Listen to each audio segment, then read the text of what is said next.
Nasa ano, sa Hong Kong talaga ang galing kasi nung mga Grabe yung binigay sa supporters kanya, niyo doon. ang dami niya binigay sa kanya mga pera, pero Oo.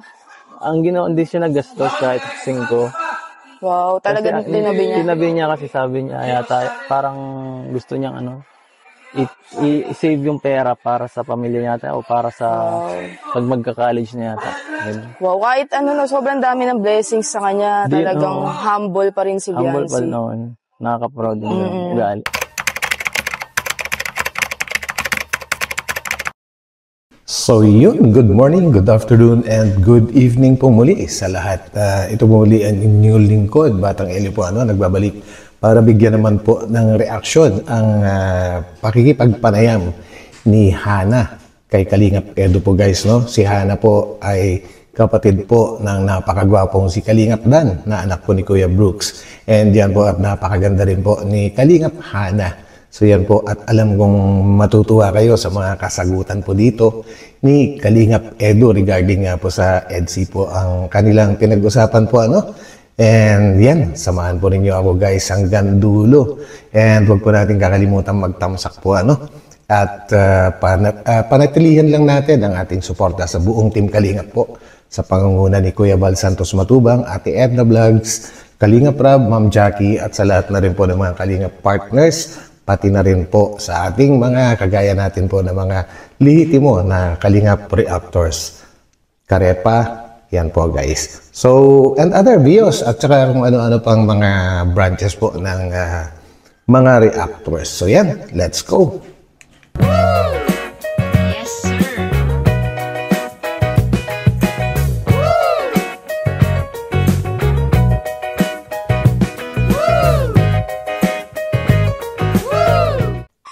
So, kamusta ang sitwasyon ngayon ng EDSI?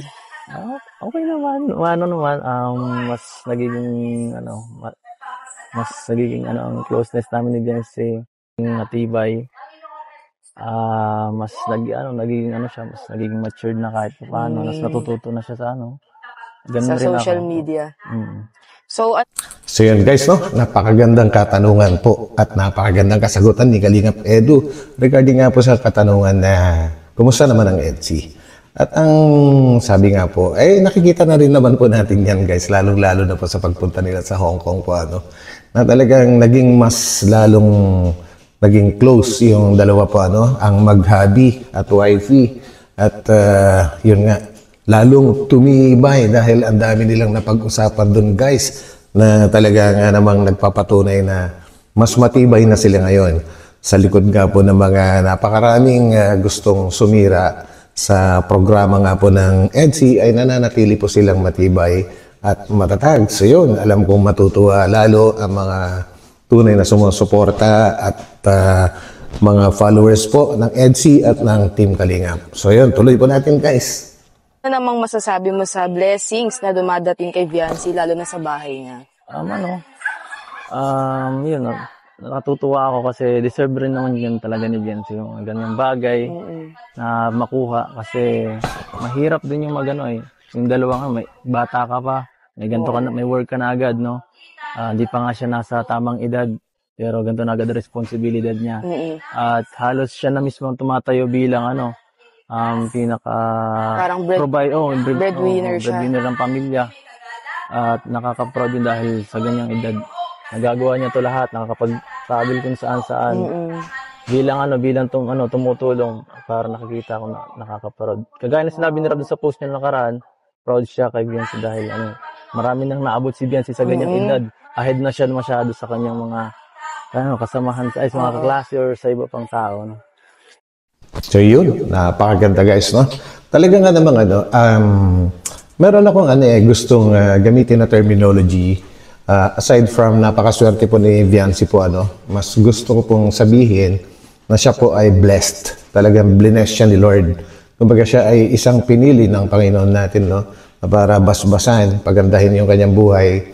Dahil nakita nga po yung talagang kwento rin ng buhay nila and na napaka-deserving na umangat ang kanilang buhay po, So mas gusto kong tawagin siya na blessed. So yun po, and ang isang nakakatuwa dito guys is yung talagang lantaran naman ang pagsasabi ni Kalingap Edu na nakaka-proud si Viancy. Of course, sino ba hindi magiging proud kay Viancy? Kahit nga si Kalinga Prab ay nababanggit din niya yan. And ang maganda nga po dito, kahit sa dami na po ng mga nangyari sa buhay ni Viancy, sa bilis ng pag-angat ng buhay niya, ay nananatili pa rin siyang humble. Nananatiling nakasayad ang kanyang mga paa sa lupa, kung tawagin po And guys, grabe talaga. Kahit sino siguro, kahit po siguro yung mga supporters ng Kalingap at ng EDSI ay talagang naging proud po talaga sa batang ito. Dalaga pala guys, sorry. Hindi na pala bata si Viancy. So yun guys, and yun nga, kagaya din po ng sabi ni Kalingap Edo na isa pang talagang dahilan kung bakit nakaka-proud si Viancy ay hindi rin siya, kumbaga talagang nakauna na siya kaysa sa mga kabatch niya po na hindi pa siya umaabot sa pagiging 18, hindi pa siya nagde-debut, pero ang dami na po niyang narating at dahil nga po siya yung talagang may pinagkakakitaan na talagang sobra sa sapat sa pamilya nila, ay siya na rin po ang tumatayo na breadwinner or talagang pinaka-provider sa pamilya nila. So yun po talaga yung kinaka-proud ni Kalingap Edu. So yan, tuloy po natin guys at napakaraming magagandang katanungan dito. So gusto ko lang din malaman, syempre napakaganda ni Viancy. Anong unang ay first impression mo nung nakita mo siya? As in yung first ever kita mo sa kanya? Yun. First impression ko sa kanya is parang, madali ito maging kaibigan si Viancy. Madaling maging kaibigan. So guys, sino nakakatanda sa inyo kung kailan sila first na nagkaroon ng interaction? Sa Baguio nga ba? Or sa Or nung nakaraang December 2023 na pinuntahan sila sa bahay nila, hindi nila actually bahay yun kumbaga parang naging caretaker yung tatay niya doon, na dinalan sila ng pampasko or panghanda sa Pasko, Noche Buena, at doon na rin po nag-umpisa yung EDSI, di ba guys? Alin po sa dalawa ang pinaka ni Kalingap Edo doon? Sa Baguio nga ba or sa sa Daet? So yun po guys, pa-comment na lang po. Pakisamahan. Madaling pakisamahan kasi sobrang hinhin niya, hindi siya halos mahulugang karayom Parang lahat ng kay Angels, ganun sila Joy, sila Carla, mga mahihinhin sila. Si Joy, hindi. Ulitin natin yan guys. Ulitin natin kasi medyo naputol po Yan. Regarding kay Joy, natawa ako sa sagot kasi ni Kalingap Edo dito guys. So tuloy natin. Mga mahihinhin sila. Si Joy, hindi si Joy. Nilaglag. Kilala kayo. Actually si Joy guys, napakabait na tao po Yun nga lang, pinag-uusapan kasi nila yung hinhin. Si Joy po kasi guys, kalog. Napakakalog po yun po yung totoong ni Joy. Siyempre kilalang kilala ni Kalingap Edo yan dahil sino ba naman si Kalingap Edo sa Team Kalingap, di ba? Siyempre, lagi nakakasama ni Kalingap Prab, lagi nakakakwentuhan na lahat po ng mga Kalingap Angels, kumbaga magkakaibigan po yan At hindi naman pa siguro masama yung sinabi niyang hindi mahinhin si Joy, dahil ito nga po ay pagkalog ang isang tao, kabaliktaran po ng mahinhin yun. And pareho naman pong positive ang ibig sabihin nun. Pagkakalog, masayahin, ibig sabihin napaka-approachable na tao. Kahit sino ay hindi magdadalawang isip na kausapin ang isang taong kalog. Nakagaya po ni Joy. So, yun po guys ang aking yun po ang aking sariling opinion. So si Viancy mas mahihinhin. Si Viancy talaga, pag nalabas kayo, biling lang sa kamay mong mga salita niyan. Gano'n. Mas mahinhin pala siya. Akala ko si Carla at si Joy ang mahinhin. So si Viancy pa pala. Mas malala si Viancy dati. Medyo nahubog na lang ng panahon. Ayun, ng panahon. So pwede ka ba magbigay ng... Grabe. Nahubog na lang ng panahon. Oo, sa tulong na rin po yan ni Kalingap Edo guys, na talaga nga pong isa sa mga naging factor ng pagiging mas open po at nagkaroon ng confidence, self-confidence si Viancy po na magsalita sa harap ng ibang tao.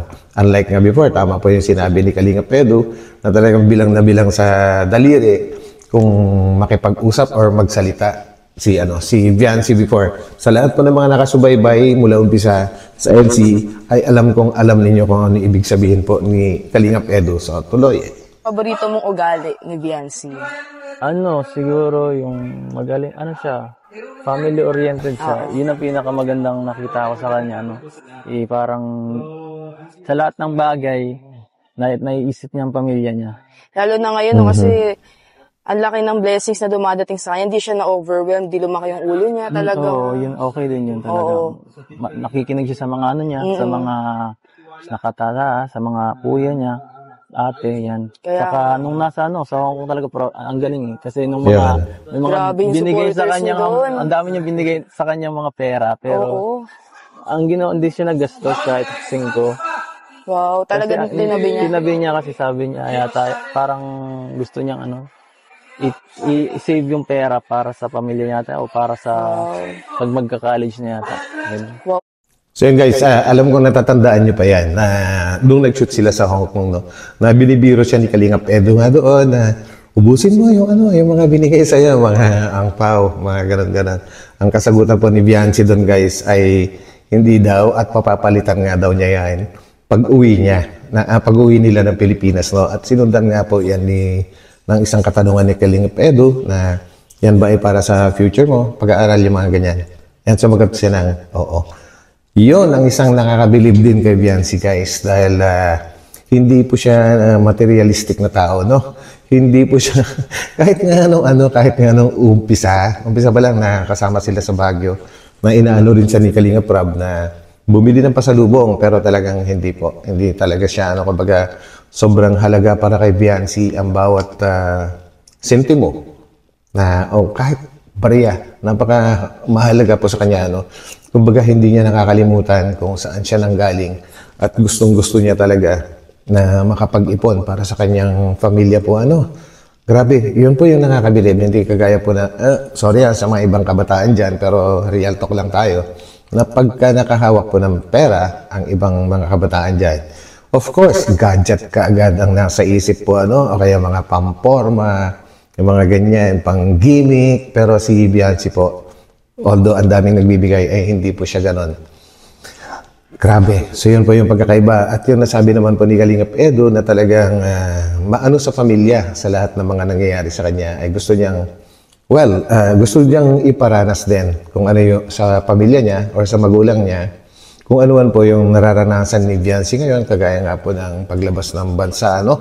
Gustong-gusto rin ni Bianci yun guys na maiparanas din sa kanyang magulang.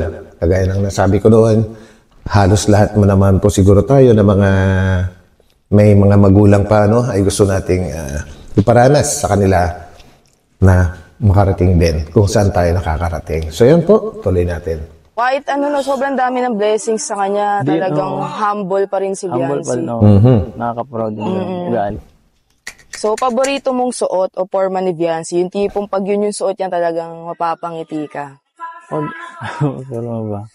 Ako parang kahit ano naman sa akin eh. Hindi naman mahalaga yung forma basta siya. Wow!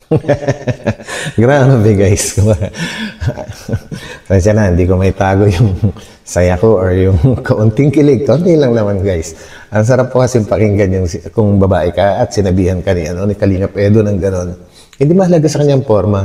Yun nga lang makita siya ay talagang sapat na. Grabe yun, ha? Anyways, kahit naman po kasi yung suotin ni Bianci ay bumabagay po sa kanya. Siguro, yun yung pinaka, naisip ni Kalingap Edo kaya hindi na niya masyadong pinapansin kung ano masuotin ni Bianci dahil alam niyang bagay lahat kay Bianci. Tama po ba kung mali? Pa-comment naman. So makita lang siya. Taray. So, eto, paano mo naman nalalaman kapag galit na si Bianci? Yun. Paano ugali ni Bianci kapag parang naiinis na? Tahimik lang yan. Tapos nag-post lang yan sa Facebook. Di siya namamansin pag naiinis. Ilan ba sa inyo guys? Ilan sa inyo naka-follow sa Facebook ni Bianci? Mahilig nga po mag-post si Bianci ng kung ano-ano yung may mga patama or may mga ano ba tawag dyan? Yung mga nag-i-emote, yung mga ganyan. So yun po yung sinasabi ni Kalingap Edo. So, follow nyo rin po si Bianci sa kanyang Facebook para may dagdagan po ang inyong kaalaman tungkol sa kanya po. Ganun lang pala siya magtampo. Nagpo-post lang sa Facebook at nananahimik. So, yun. Hindi ka mamamansin, di rin Kaya nga pag nagkakaano kami, hindi kami nagpapansinan yan. Walang chat yan. Gano'n. Pero paano kayo Nice. nagbabate pag nakita na ulit? Or di naman nyo rin natitiis ng isa't isa talagang... Ako hindi ko natitiis. Sinachat talaga ako minsan. Si Kalingap Edu pala.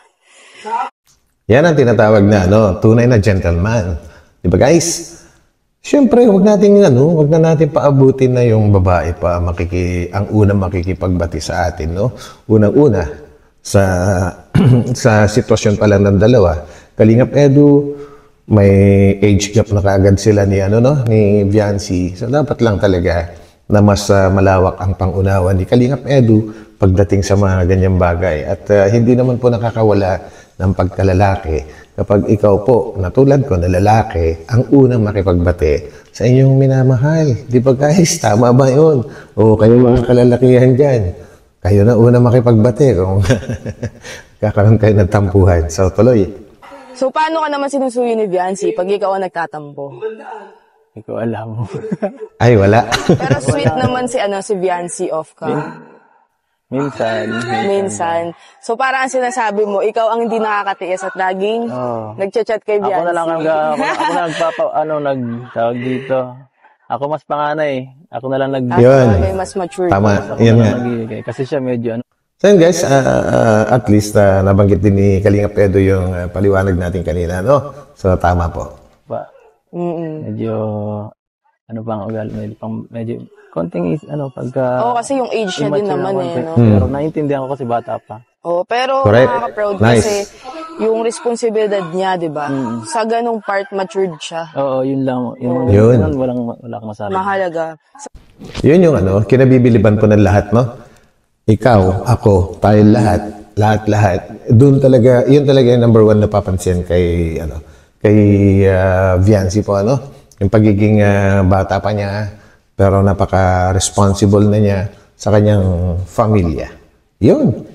After ng issue nyo ngayon, Yun, issue nyo ngayon, syempre, kamusta naman si Edu at Viancy after nung mga lumabas na issue, yan, yung mga, alam mo na, yung mga bashers dyan na nagsilabasan, na nagtutulak sa issue, na ganito, ganyan. Kamusta naman ang Edu at Viancy after ng mga yun? Wala naman, okay lang naman, dati lang naman, di naman siya masyado,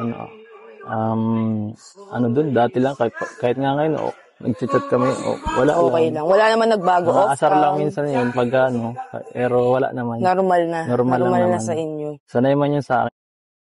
Yun ang maganda. Talagang, kumbaga, mas, nabanggit naman po yan ni Viancy po, sa mga ibang vlogs po nila, na mas, nung nga po kung natatandaan nyo, yung minsan umiyak si Kalingap Edu sa isang restaurant po, At doon ay talagang inalalayan siya ng gusto ni Viancy dahil nga po na sobrahan naman po yung mga pambabash ng mga iba dyan kay Kalingap Edu. So nabanggit po ni Viancy doon guys na mas naniniwala si Viancy kay Kalingap Edu kaysa sa mga gustong manira. So yun ang maganda. Kumbaga ay talagang ganun sila close guys. Ganun, Ganun, yan. Kasi syempre, di ko maiwasan maging makahalubilo sa tao kasi trabaho natin makipaghalubilo sa tao. Tama. As a vlogger. Kasi pag di ka rin naman may masasabi sila sa'yo. Diba? So, syempre. Yan yung hindi maintindihan po ng iba kasi na ang isang vlogger, ang trabaho po talaga niyan is makihalubilo. At wala pong pinipili yan kay maganda, pangit, matanda, bata, kuba, or straight. Lahat po yan ay kailangan pakisamahan once na gusto mo pong gawing content. Or kahit hindi content, pagka nakakasalamuhan mo, kailangan mo talagang makipag-socialize. Ganun po ang mga vlogger guys. Dahil kapag po may nakitaan ka lang ng kaunti na hindi maganda, nako, Diyos ko, ang dami ng basher ka agad. And tama rin na kahit may ginawa ka mang maganda or masama, nababash ka pa rin. Kagaya na lang ni na Kuya Val, ni na Ate Edna, ni na Kalingap Rab. Ano bang nagawa nilang mali? Pero nababash pa rin sila. So yun po, hindi po talaga makakaiwas sa bashing ang lahat po ng mga vloggers. So yun po ang isang matindi na naiintindihan ni Viancy ang sitwasyon ng isang vlogger. So, nice! Ang kailangan naman natin gawin is talagang makikihalubili ko kahit kanino, off-cam or on-cam. Normal lang. Yes. So ano ang aasahan ng mga supporters at nagmamahal na EDSI sa inyo sa mga susunod pang taon at buwan ng EDSI? Ito guys, ito. Gustong-gusto ko yung sagot ni Kalinga Edo dito. Bigyan natin ng reaction to guys. Samahan niyo ako. Sunod na taon, masyado malayo pa yun. Malayo pa ang journey nyo. Oo. So ano ang aasahan nila? Basta ano lang, mas marami pang mas masayang alaalang magagawa, mas marami pang mas hindi ko Yan. Yung palang pagkakasabi ni Kalingap Edu na marami pang mangyayari. Isa lang ang ibig sabihin nun guys, magtatagal pa ang EDSI. So yung mga nag-worry dyan na matatapos ng EDSI or titigilan na ni Kalingap Rab, medyo mas maniwala po tayo rito sa mga naririnig natin kaysa sa mga chismis lang na galing sa labas po. So parang sinabi na rin po dito ni Kalingap Edu na hindi affected ang EDSI sa mga paninira po ng iba. So pagka talagang malayo, hanggang magtatagal pa yan, magtatagal pa. So yun ang ibig sabihin, yun din ang pagkakaintindi ko sa sinabi ni Kalingap Edo dito guys. So yun. mahirap magsabi na kung ano-ano. Ito na lang, sige. Siyempre, message mo sa mga solid supporters ng EDSI na until now ay sumasama sa journey nyo. Ano ba? Message mo sa mga solid supporters ng EDSI na until now ay kasama nyo sa journey nyo. Siyempre, thank you so much po sa mga fans natin dyan, Fans siyempre ng Kalingap. Dahil po sa inyo yan. Ayun guys, napansin niyo yan. Ang tinatanong ay fans ng EDSI. Pero sa pagiging dahil isang tunay na Kalingap po si Kalingap Edo, hindi niya po kiniklaim na fans ng EDSI, kundi fans ng Kalingap. So yun po yung talagang tama doon guys. Dahil once na naging fans ng Kalingap, pwedeng maging fans na rin po ng lahat. So yun po yung napaka-humble na kasagutan ni Papa Eds dito. Kung bakit andito pa rin kami, malakas. Yes! Magpapatuloy kahit man natapos yung yes. taon ng anniversary, dire-diretso lang po tayo sa hindi natatapos. Ito ang pinakamatagal na na kapartner si Biancy, nakakatuwa dahil kala ko hindi tatagal ulit ng isang taon. Pero akala daw niya hindi tatagal ng isang taon. So yun guys, sa mga kasi guys, kumbaga si Kalingap Edu mula umpisa, bali magtatatlong taon na rin po ako dito sa Kalingap guys. Kaya kumbaga marami-rami na rin akong nasubaybayan tungkol sa mga K-boys at sa Kalingap din po noong una po kasi pinartner yan kay yung kapatid ni Bombay dati, pero saglit lang yun. And then ipinartner din siya kay Reyna na napagkamalan na love team, which is brother and sister po yung tinatakbo ng kwento. And then partner na naman po siya kay sino ba yan? Si Miss E, si Erica. And hindi rin nagtagal dahil nasulot nga po ng iba si Erica, and then ito na, si Viancy. So, alam niya, hindi niya ini-expect na magtatagal, pero natapos na nga po yung isang taon na EDSI, pero patuloy pa rin and getting stronger and stronger. So, yun po. malakas ang EDSI. Iba. Yes. Si Biancy. Nakatag. Nakaya ugali ko. So, lastly, complete the sentence. Viancy, sana. Si Biancy? Napaka-supportive. So, sana Yes. magtagal pa at mas lumakas ang EDSI, Huwag susuko si Viancy siya, sa mga pangarap. Siyempre, dito man ako, Kalingap, taga-Alalay. Kay Viancy. So, yun lang. Thank you so much, Kalingap. Iyon, guys, regarding naman po sa sa pagsuko, usaping pagsuko, na pag-usapan na rin po ng EDSI yan, na pag-usapan na ni Habi tsaka ni Wifey ng ilang beses. At ano nga bang napag-usapan nila doon? Hindi susuko si Viancy kung hindi mauunang susuko si Edu. And vice versa.